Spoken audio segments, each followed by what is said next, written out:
रजनी को बड़ी बड़ी हाँकने का बड़ा शौक था। वो जब भी बात करती तो सोचती भी नहीं थी कि वो क्या बोल रही है। एक दिन रजनी अपनी सास से कहती है, माँ जी, आपको पता है मेरे लिए तो अमेरिका से लेकर लंदन तक के रिश्ते आ रहे थे, लेकिन मैंने तो सोचा शादी करूंगी तो इंडिया में ही करूंगी और कहीं नहीं।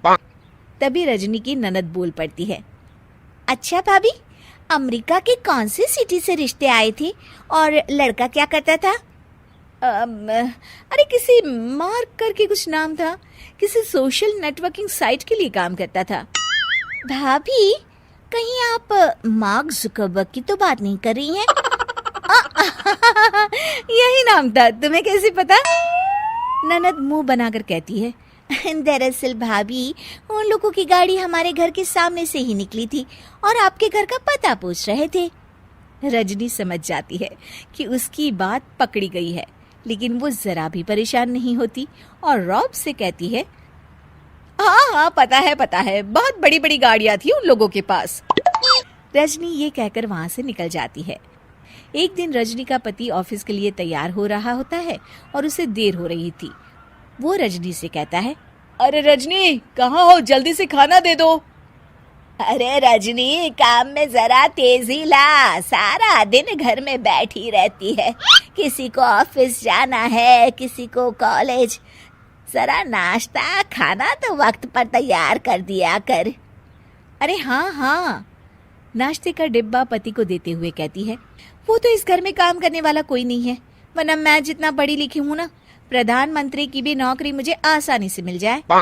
तभी रजनी की ननद फिर उसके मजे लेने के लिए रजनी के पति की तरफ देखकर मुस्कुराती है और रजनी से पूछती है, अच्छा भाभी, वैसे कौन सी डिग्री की जरूरत होती है प्रधानमंत्री बनने के लिए? हमें भी तो बता दो।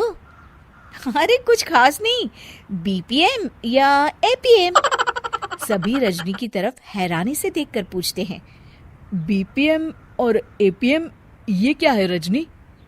रजनी अकड़कर कहती है, अरे पढ़े लिखे हो तो पता चले ना, बैचलर इन प्रधानमंत्री और मास्टर इन प्रधानमंत्री।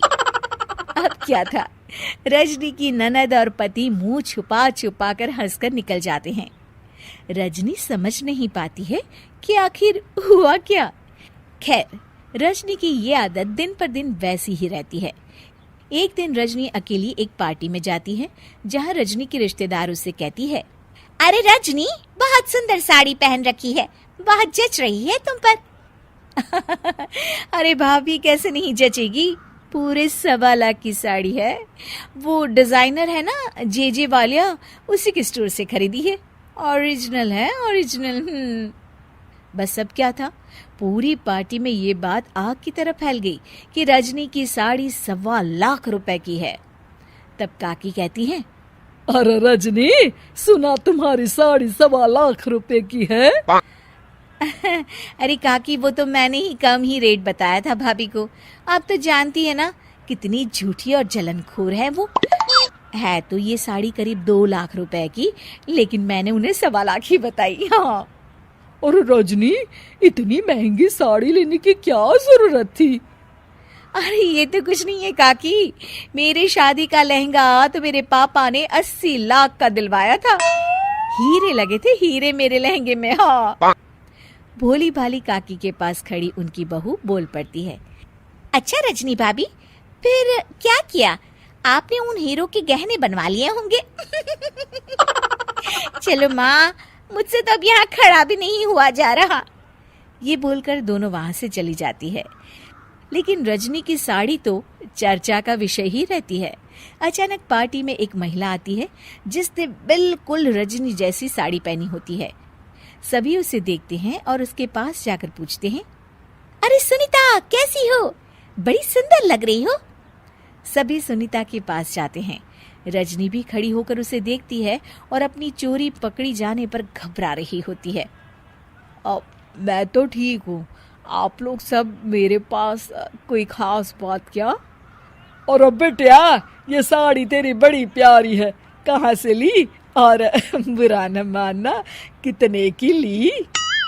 अरे काकी, अब तो बड़ी है, आपकी बात का क्या बुरा मानना, ये साड़ी ना चुन्नू वाले से 1500 की ली है। ऐसी पूरे दुकान में सिर्फ 2 ही साड़ी थी, एक मैंने ले ली और एक रजनी भाभी ने। तभी सुनीता की नजर रजनी पर पड़ती है। अरे रजनी भाभी, आपने भी वही साड़ी पहनी है। फोन पर बात कर लेती तो मैं कुछ और पहनाती। अब क्या था, रजनी की तरफ सारे रिश्तेदार देखने लगते हैं और रजनी वहां से सर पट निकल जाती है। वो मन में सोचती है कि अब मैं कभी हाँकने वाली बात नहीं किया करूंगी।